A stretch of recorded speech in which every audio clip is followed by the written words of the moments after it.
শ্রী মা সারদা দেবী বলতেন, যে যত কম কথা বলে তার মন তত স্থির থাকে। অতিরিক্ত বাক্য বহুলতা মনকে চঞ্চল করে তোলে। নিজের কাজ নিজে করো, অন্যকে দোষ দিও না। দোষারোপ নয়, দায়িত্ববোধই শান্তি। সবাইকে ভালোবাসলে ঠাকুরকে ভালোবাসা হয়। প্রেমই মনের অশান্তি দূর করার মহৌষধ। মন যদি ব্যাকুল হয়, ঠাকুরের চরণে সমর্পণ করো। সমর্পণে দুঃখ গলে শান্তি আসে। যে কষ্টে হাসতে পারে সেই সত্য ভক্ত। সহিষ্ণুতা মানেই প্রশান্তি আনে। দুঃখে ঠাকুরের নাম জপ করো, দুঃখে ভুলে যেও না। অবিরাম নাম জপেই মন প্রশান্ত হয়। অন্যের সমালোচনা বন্ধ করো, এতে মন হালকা থাকবে।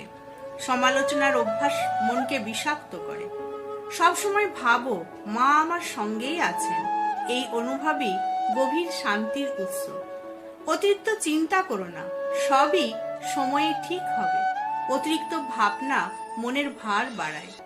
সবসময় মিষ্টি কথা বলো, তাতে নিজের মনও শান্ত হয়।